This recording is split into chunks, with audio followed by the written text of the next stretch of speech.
Thank you to everyone. Thank you to everyone who has joined this webinar session. I'm Hemda Idel. Before we then our guest speaker. Sleep iCanSleep is a new global sleep management education platform established by international sleep specialists in different fields such as art therapy, music therapy, psychology, and neurology. We have gathered in order to promote awareness and discuss effective and affordable alternative solutions beyond medications for people with sleep issues. Whether you have sleep issues, work in this field, are a student studying this field, or just in general want to learn, this webinar is for you.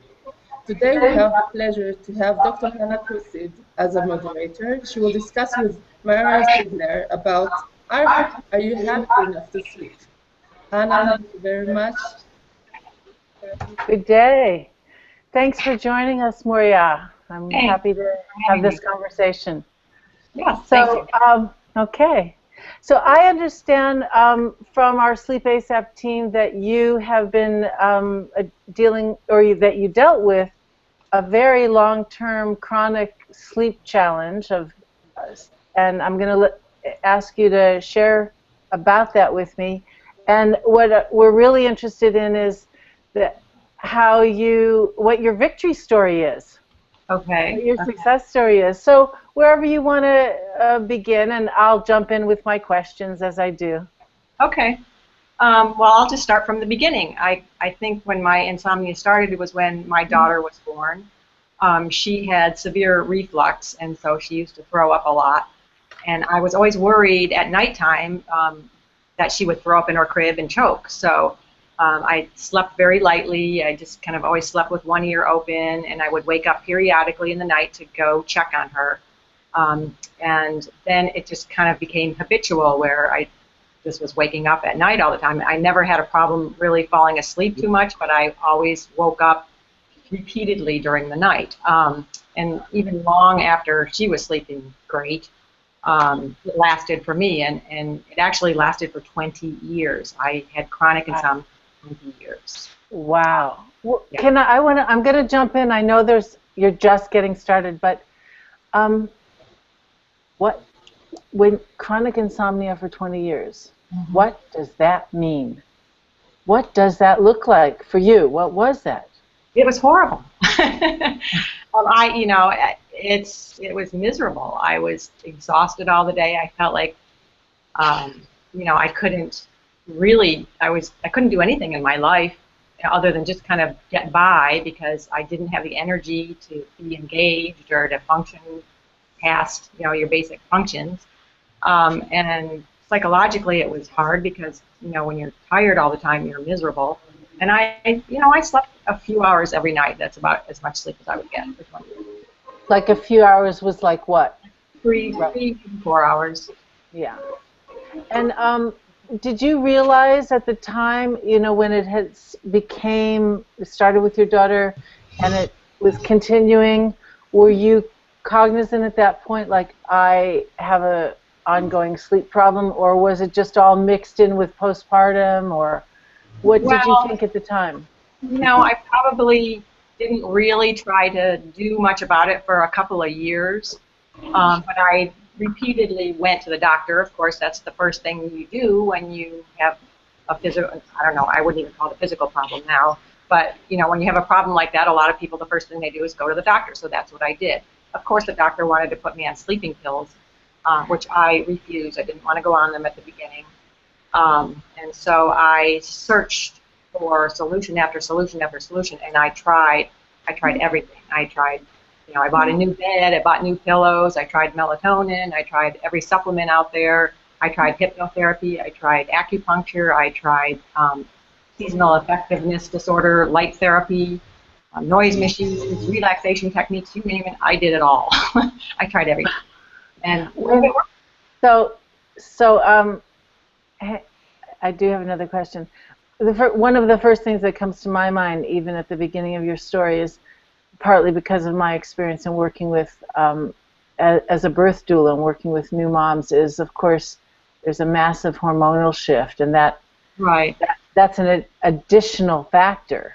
Yes. And I'm wondering, did anybody explore that No, as part of?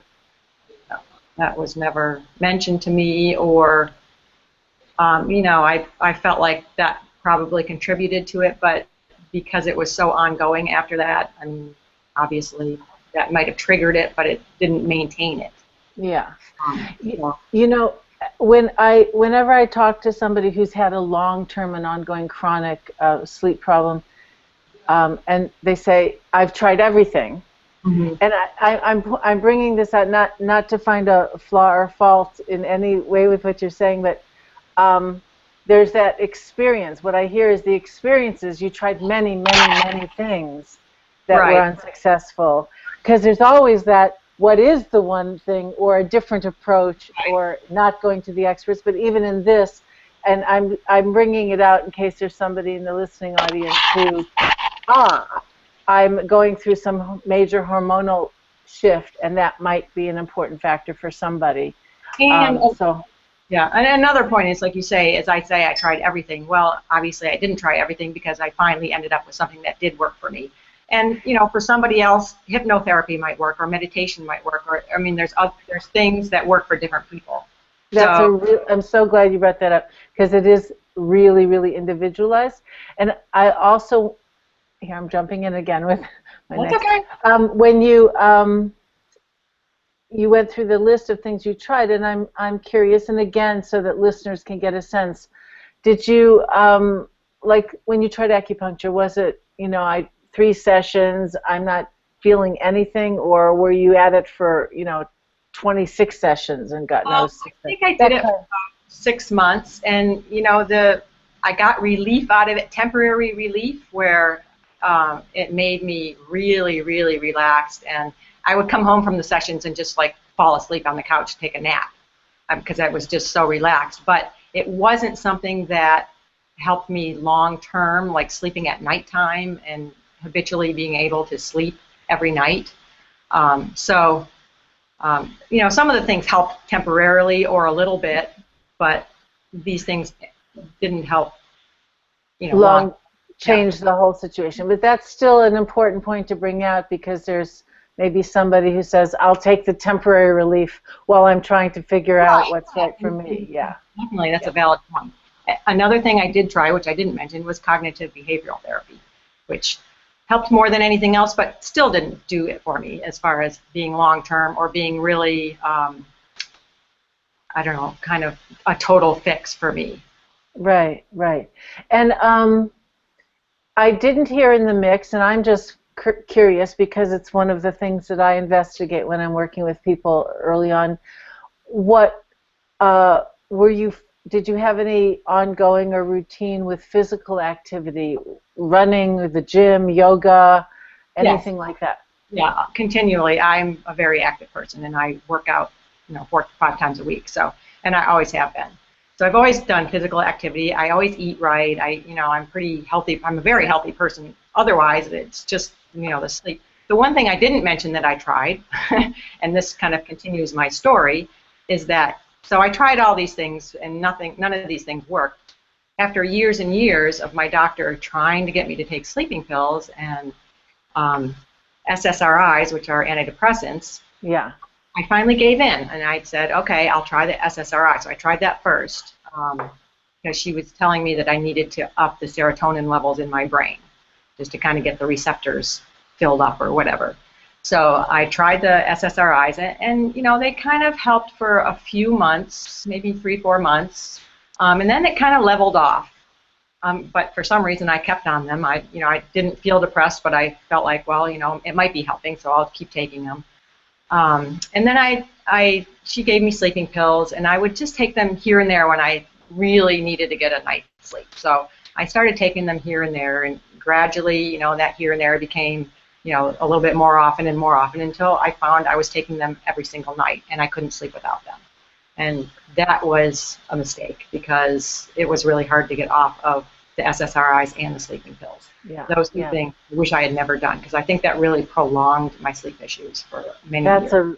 That's such an important thing to realize, and of course to be kind and generous to yourself now, that you know, even with having some regret, it was the best you could do at the time with everything that you were going through. And I want to ask something about the SSRIs, and you mentioned depression, that you weren't particularly feeling depressed, but maybe they would help some. Were you or others around you, was there a perception that you were depressed, or were you aware that any aspect of depression was related to the sleep deprivation? No, I knew that I wasn't depressed, and my doctor knew I wasn't depressed. I felt kind of, when I didn't sleep, I felt miserable, but it didn't feel like depression to me, and I knew I wasn't miserable because of the nights that I did sleep well occasionally here and there, I felt great. So I didn't feel like I had depression. Okay. But depression can lead to sleep issues. I know that. There's a strong correlation. Well, go ahead. The other thing that that happens is that sleep deprivation can be depressing. You know, this it's a vicious. Right, the vicious cycle, and you already had, your baseline was being a healthy person who ate well and exercised well. Somebody who maybe doesn't have such a strong baseline of a healthy lifestyle and isn't recognizing that how significant a sleep issue is.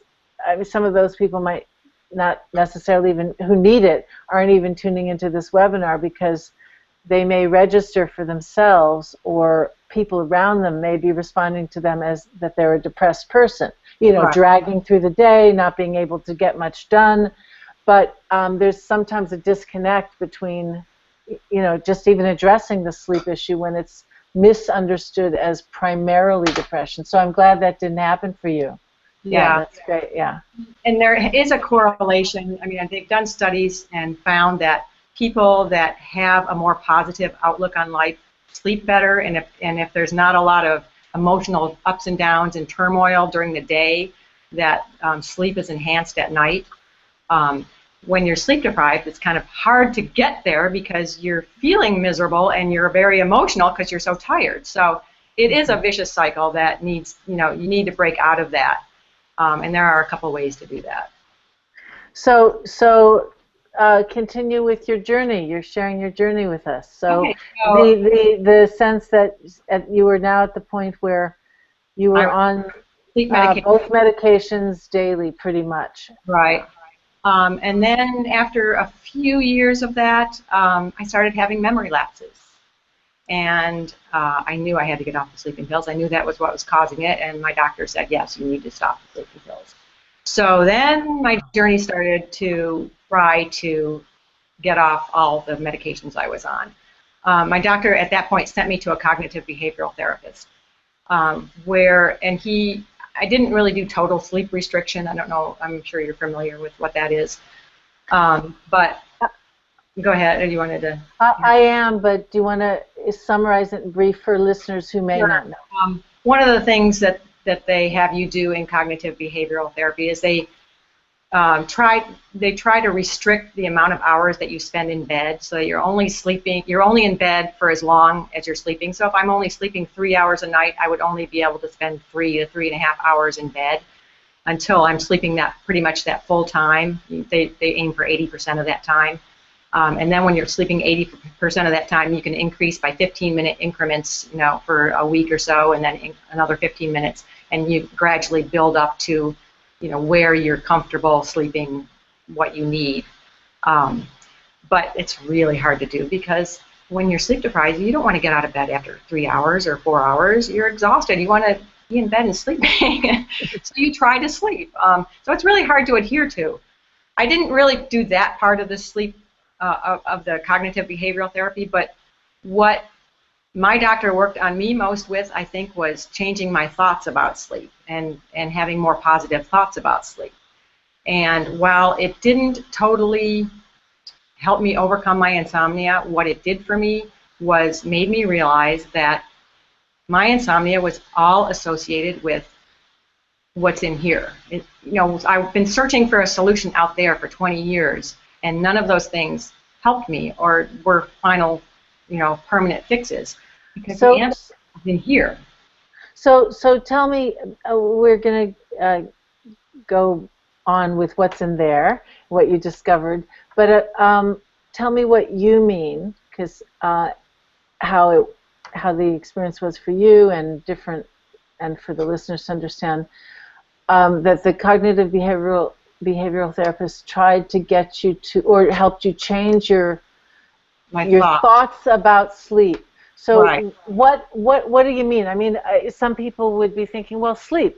What kind of thoughts can you have? You need sleep. So what were you finding? Where were you at by then that needed changing? When you haven't slept in a long time, you have a lot of negative thoughts about sleep.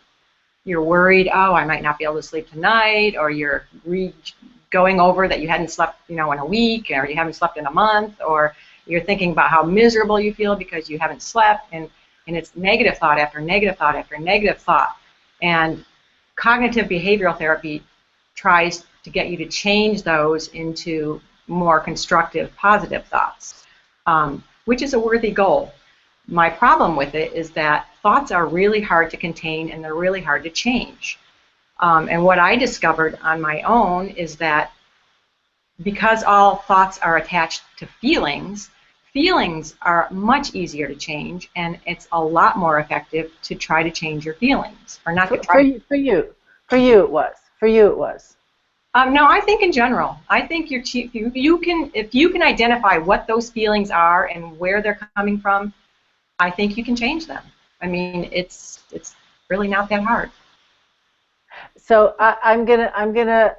I respect that was your discovery and your experience, but I'm going to keep the focus on that for some people, that will be a more direct path. I think for some people it might take longer, sure. But I think you can do it if you are willing to do the work on yourself.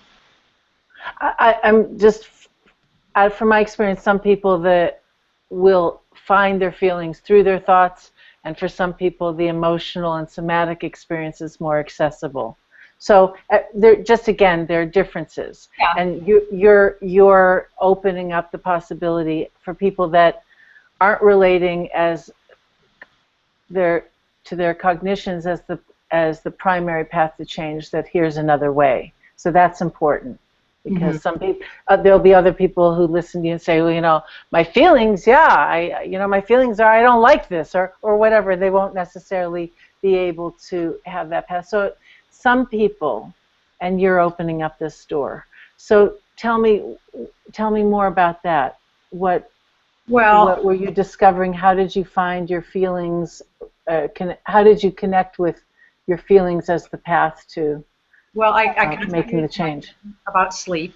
And so what I did is I sat down and I wrote down, I wanted to find out what all my feelings about sleep were. So I wrote down, I want to sleep, but, and then I filled in the blanks. I just spent 10 minutes writing everything I could think of. Why do I think I can't sleep? And then I went through each of those things, and the first thing I did is try to find a positive alternative to that thing, something to challenge that, because that's just a belief. I believed, I can't sleep because my mind is racing. Well, that's a belief. I can change that, turn it around and say, well, there's a possibility that I could quiet my mind, or there's a possibility that maybe I could fall asleep even if my mind is racing. So that's beautiful, and that actually, something about it has a different flavor for you than whatever the cognitive behavioral therapist was introducing, because what you just described is actually changing thoughts. Right. What I did along with that, though, that's what I want to hear. Yeah. Is, okay, I think that a lot of what sleep issues are connected to is wanting to control your sleep. Two things: wanting to control your sleep, and fear of not being able to sleep. So, and those are two really strong emotions. So what I did is, when I would feel those things come up, I would just let them go, because they're not attached to me. They're something that I can say, okay, I'm feeling this, I'm just going to let it go. And if you continually keep letting it go, I mean, I did this for a month, every time I came up with a feeling of wanting to control something or fearing that something's not going to happen and wanting the certainty that it would happen, I would just let it go. And at the time, I was cutting down on my medications, but I was still taking medications. But by the end of that month, I felt like I didn't even need the medications anymore. Wow. I totally just had no need for them, and I just stopped them like that. That's fantastic. It's really so powerful. when you were noticing the fear or any feelings of fear or thoughts about wanting to be in control of your sleep process, did those two experiences surface around other things in the day that you also were noticing? Yes, they can. I mean, sure. I mean, everything's attached to everything else. I was mostly just concentrating on my sleep because that, to me, was the most important thing in my life at the time, because I knew that if I couldn't sleep, I was going to be miserable. So that was like my #1 priority. And yes, I mean, there are other times during the day when you want to control things, and if you can just let them go, that's great. But, you know, if you're just working on your sleep right now, it's, you know, concentrate just on that if that's all you can do. I mean, if you can do it other times too, I think that's really wonderful. The other thing that letting go of those kind of feelings did is you're letting go of the feelings and the wanting to control. When you no longer want to control your sleep, you don't have those racing thoughts at night anymore. You don't have those fear thoughts anymore. They disappear completely. So it quiets your mind, and it's I can't even tell you how powerful it is. It's just really powerful. Yeah, it is. I hear that. I feel that. And you're the living proof of it from your experience. and you know, the questions I asked you, which maybe some of them have been phrased challengingly, I'm thinking of other people and how people who haven't yet experienced what you're experiencing, you know, almost devil's advocate. So when I asked about did you apply that practice to other things in your day, and you said no, mostly just to sleep. I was really curious if you noticed, and you did answer it, that you were focusing mostly on the sleep, but I also want to open it up to invite people that that those same two things, little bits of fear or little bits of the need to control, might show up in other moments in the day, having nothing to do with sleep, and the new relation will help too. Yes. The new relationship to those feelings, you know, whatever it is, you know, the pile of dirty laundry that, you know, you wish you were on top of the chores, or, you know, whatever small bits of control that normally would be disturbing. If that you could generalize the practice, and it would have a circular effect. Yeah. Yeah. And I mean, I've continued that because it was so powerful for me with my sleep. Is I do it in my daily life now with everything. So I just concentrated on doing it with my sleep because that was my #1 priority. I hear you. So can you give, without being too intrusively personal, an everyday example that a listener might relate to of something else in your life? Because sometimes it's easier to address the things that aren't the central issue. It's like, I'm overwhelmed, I can't deal with my sleep issue, Right. but I could address it in this ordinary way that isn't such a trigger for me. What's another arena? You know, it can be anything that makes you frustrated. If somebody cuts you off in traffic, instead of getting angry or frustrated by it, just, you know, let it go. It doesn't matter. It's, you know, they're doing what they're doing, and this is the reality. They cut you off, and you getting mad at it is not going to change anything, so let it go. Anything like that, you know, the kids won't do the dishes or won't do their homework, then you yelling at them is not going to make them do it. Let it go. So seeing that's an arena you're not in control of completely, and Right. you can't move the pencil for them. So now the one thing I really want to see if we can tease out together. It may be so obvious to you that it doesn't bear explanation, but you make it sound like it's effortless to say when you say, just let it go. Yes. And if we could hand out, the card to everybody who comes to all the therapists and healers of the world, and if just let it go, and, I mean, it's probably on bumper stickers and book titles, we could eliminate all the helping professions if people would just let it go. That's like an entire, I'm for some reason I think of like a fine necklace chain. The women will appreciate this metaphor. That has a little knot, and it's not so easy. Well, just undo the knot. So what if you were to kind of micro explore your experience? How did you start to let it go when you gave yourself that instruction?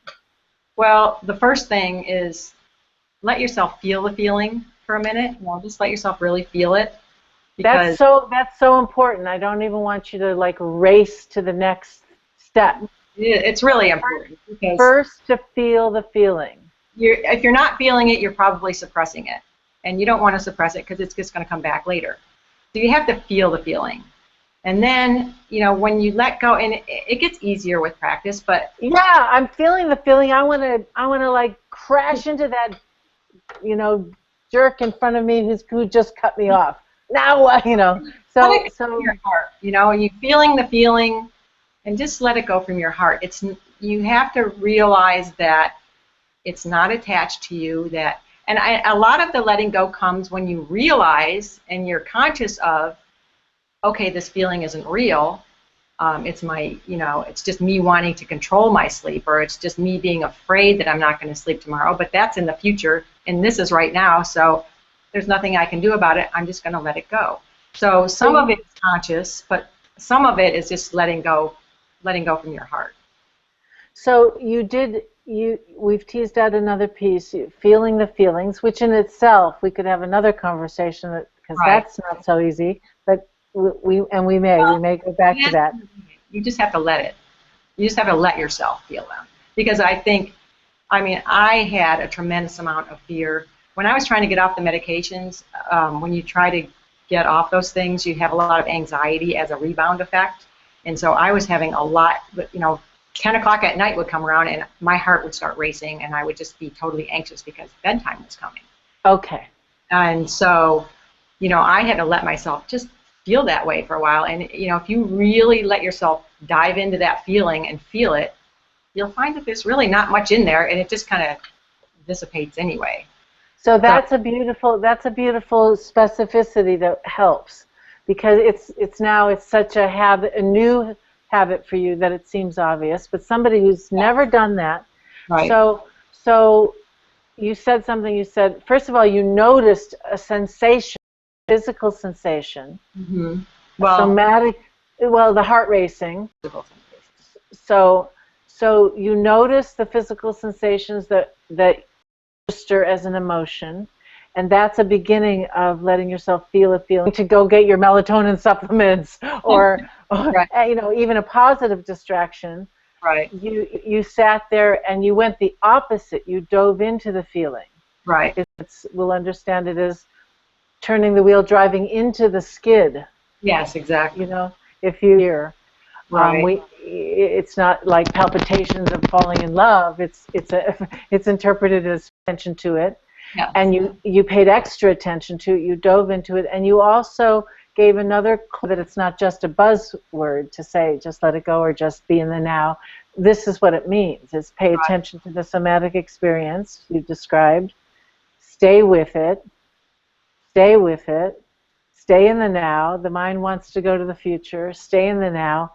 And by doing that, your description that it dissipated is really, that's the magic. That's beautiful.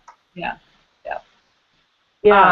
And would you have to do that like once in an evening, or how did that go?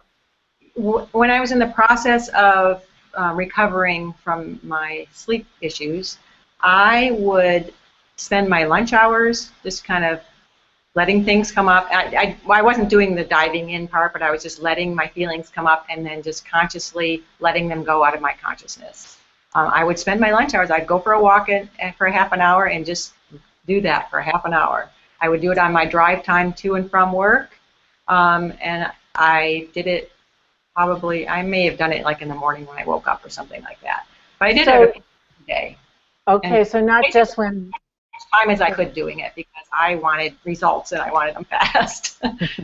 And so that's an important piece. It's not just when 10 o'clock rolled around or it was time to think about bed.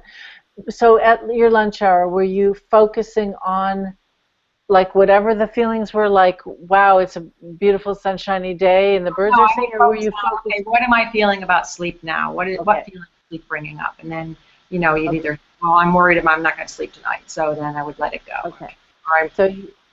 Yeah, things like that. So I would kind of keep it concentrated on sleep. So you had, it sounds like 3 or 4 hour-long sessions a day. Half hour. Half hour. Okay. And then, but that evening one, I'm still curious about. After, say, a 10 o'clock one, then did you attempt to go in bed, and did you stay there, start staying a little bit longer, or? Yeah. I mean, like I say, when I first started doing it, it took me about a month, and I would have better nights that, you know, here and there, to get, you know, with a few bad nights in between, but then I got more and more better nights and more, and pretty soon I was sleeping well every night. Did you find yourself using this technique while you were in bed, like once you'd already gone to bed? Sometimes. Okay. I really never like to think about sleep when I'm in bed. I want to get my focus off of sleep, and that was like my whole purpose too. Is like, if I'm going to focus on not sleeping, then I'm not going to sleep. I mean, you know, we've all heard of the law of attraction, and I myself, I'm a firm believer in it. But I mean, what you focus on is what you're going to get. So if you're focused on not sleeping, you're not going to sleep. And that's why being happy and you know, after you get through this period of letting go of all of these negative things about sleep, being happy and being positive and focusing on how good you're going to feel and focusing on how good you do feel. I mean, I would have nights where I didn't, you know, a judgment is another thing that comes up when you have insomnia. I didn't sleep well enough last night. I wanted to sleep 7 hours. I only slept 5. But then I would examine okay, I only slept 5 hours. How am I feeling right now? I'm feeling okay. I can do this. You know, I don't feel as bad as I thought I was going to feel. Because a lot of times we magnify how bad we're feeling just because it's a memory from the last time we slept that way. But if you actually stop and examine in the now, how am I feeling? Well, I'm not feeling so bad. Okay. And you can accept your sleep better that way. And Beautiful. It's another way to kind of get your focus off the negative part of sleep and onto the positive part. Okay, beautiful. And when in bringing in more positive thinking, how am I feeling now, and you know, what is positive about the now? Did you give yourself? I'm curious because this may have been part of it, but I don't know. Did you begin to envision the positives of when I am more rested? You know, I'm going to go scuba diving or whatever.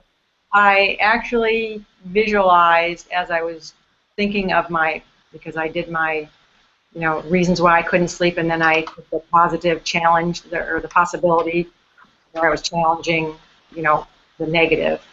And then I would visualize that. I would try to visualize, you know, just for a minute or two. Okay, so visualize myself sleeping well, even though my mind is racing. I can quiet it down and go to sleep. Or visualize. I mean, I had all sorts of things on my list. The main thing on my list was why I couldn't sleep was because I don't know how. But then I realized, well, it's possible that I don't need to know how. You know, my body knows how to sleep. It's a natural thing. Beautiful, beautiful.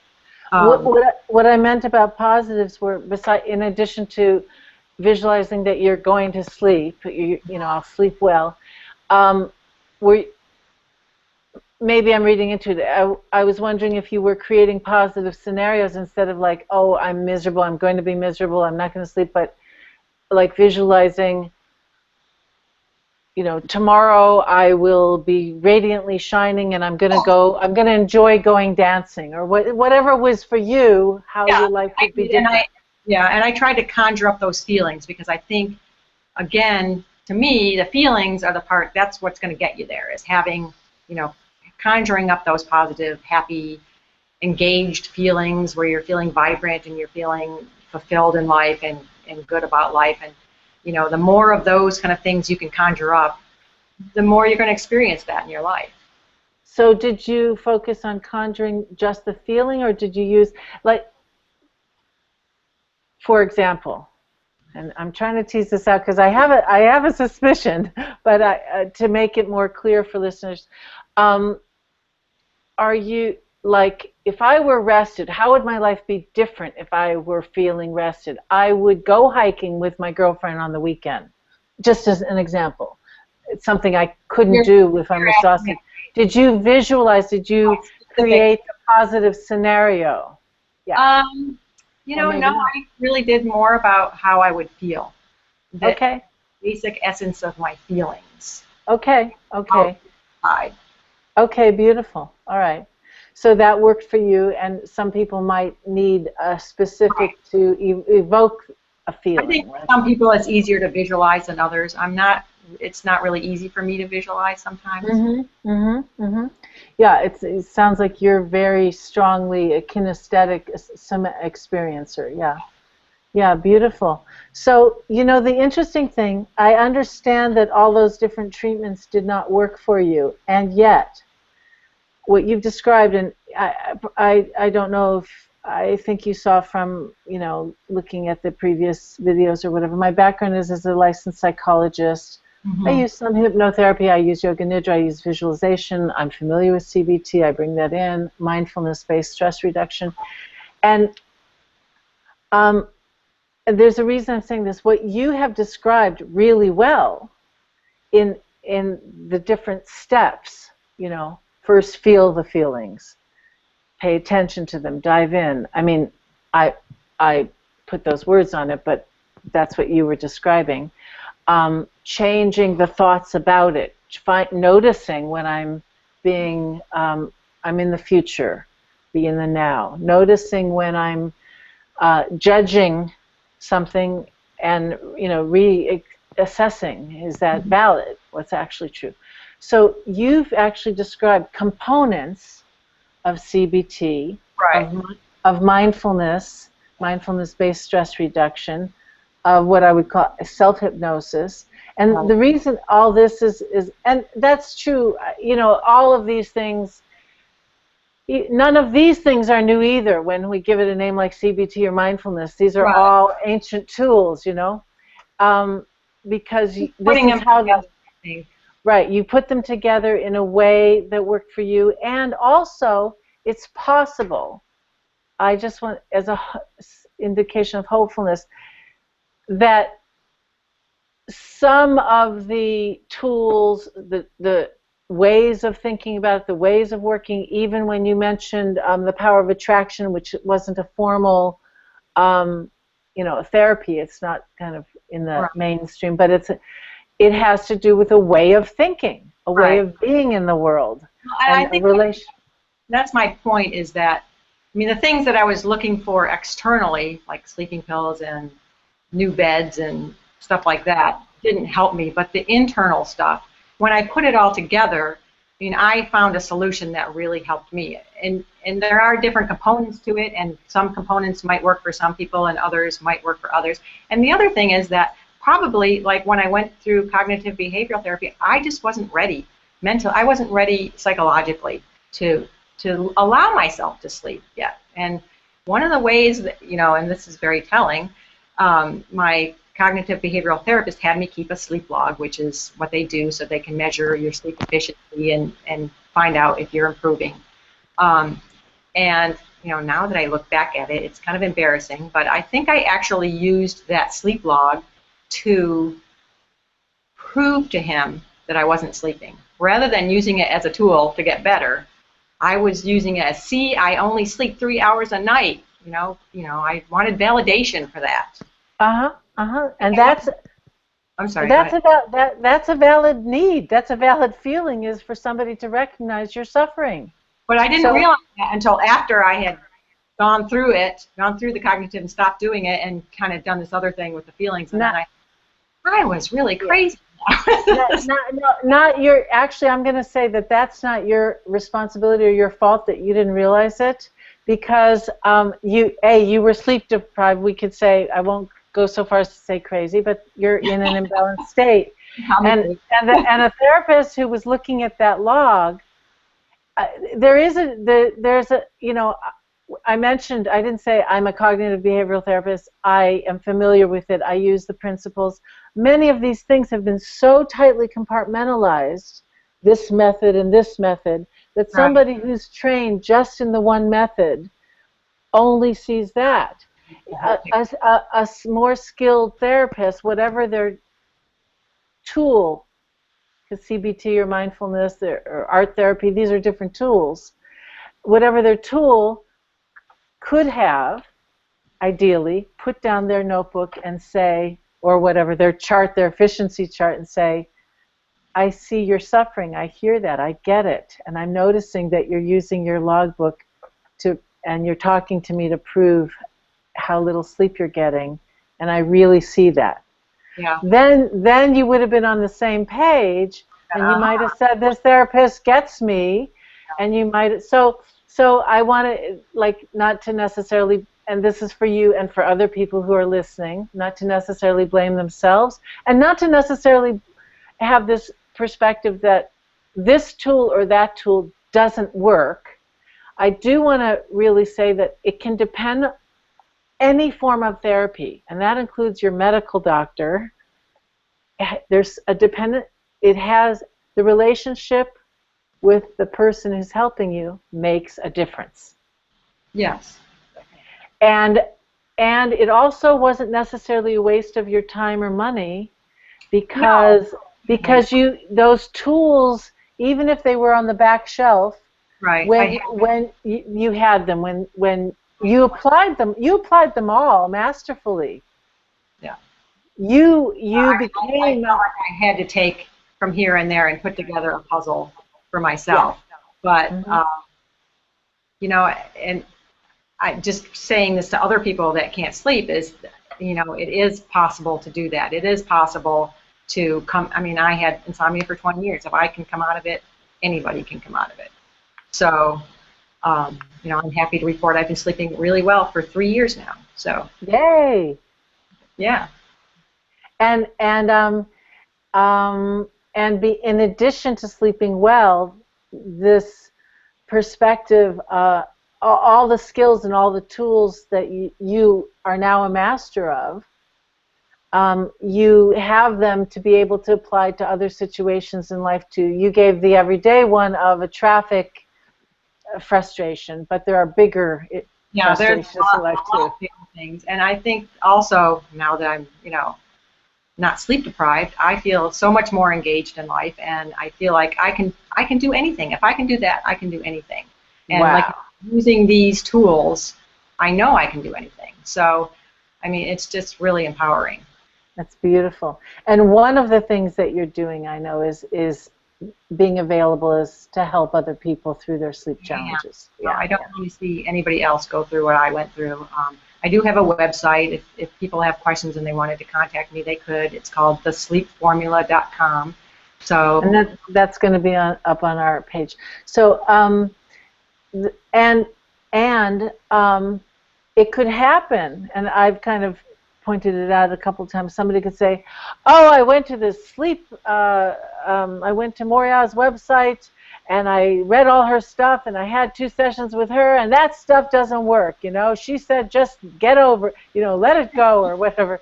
And because there is an issue of readiness, right?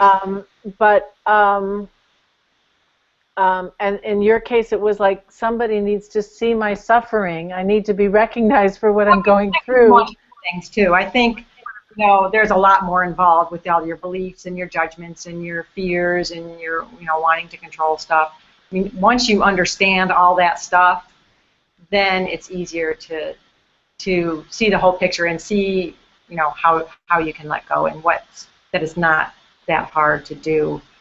Because you're conscious of what you're doing. I mean, once I realized, for instance, that I was wanting approval for or validation for not sleeping, I could just let that go. Okay, okay.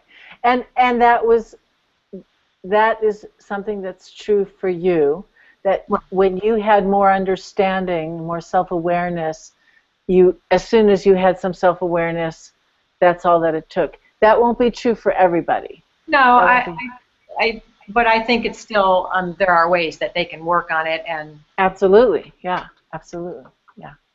Just, again, keeping the field open, that there's no one, even your beautiful and important journey, the story that you've shared with us, different for everybody. the particular components, we will never know, but I know of many chronic conditions that began post-birth, even when a child wasn't in distress and in a high degree of need as your child. And so there's that hormonal component. Who knows? So I think that we're winding up in our time. Yeah. Is there anything else that you want to say that maybe I didn't ask? Any last No, words? I don't know. I think, Okay. focusing on the positive, like what the whole thing about, is important. So go from there. Thank you, Maurya. Thank you for sharing. Thank you very much, Maurya, for sharing your inspiring story. Thank you, Hannah and Anna, for enlightening the important points of the conversation. I invite you all to learn more about our guest speakers on our site, sleepasap.org, and to join us on Twitter, Facebook, and our YouTube channel. I wish you all a pleasant evening. Good night from SleepASap. Good night. Thank you very much. Bye. So